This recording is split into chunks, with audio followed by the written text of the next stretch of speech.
মঙ্গলবার আগরতলা লিচুবাগান স্থিত বাঁশ ও বেত উন্নয়ন ইনস্টিটিউটে জলবায়ু পরিবর্তন প্রশমনে বাঁশের ভূমিকা শীর্ষক কর্মশালা অনুষ্ঠিত হয়।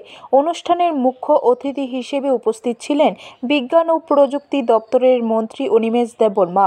এদিন অনুষ্ঠানে উপস্থিত হয়ে মন্ত্রী আয়োজিত অনুষ্ঠানের অত্যন্ত প্রশংসা করে বলেন, বিজ্ঞান ও প্রযুক্তি দপ্তর চাইছে রাজ্যে জলবায়ু পরিবর্তনের উপর সচেতনতা আনার। এর জন্য রাজ্যে প্রচুর পরিমাণে গাছপালা এবং বাঁশ লাগানো যায়, সেদিকে গুরুত্ব দিয়ে আজকের এই কর্মশালার আয়োজন করা হয়েছে।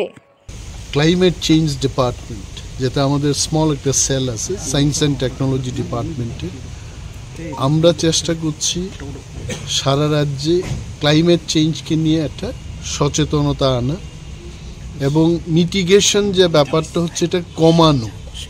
কিভাবে এই যে ক্লাইমেট চেঞ্জটা হচ্ছে, এটা গাছ বা ব্যাম্বো এই সমস্ত প্রজাতি যখন থাকবে না পৃথিবীতে, তখনই কিন্তু এটা ক্লাইমেট চেঞ্জ হচ্ছে। তো এইটাকে যেন সুস্থভাবে ত্রিপুরাতে আমরা লাগাতে পারি, বাঁচাতে পারি এবং আরও বেশি করে যদি বাঁশ চাষ করা যায় ত্রিপুরায়, তাতে আমাদের মনে হয় ক্লাইমেট চেঞ্জকে মিটিগেট করা যাবে। তো অ্যাডাপ্টেশন তো আমরা করছি, কিন্তু অ্যাডাপ্ট করেই কিন্তু সব কিছু হবে না। Mitigation is also very important.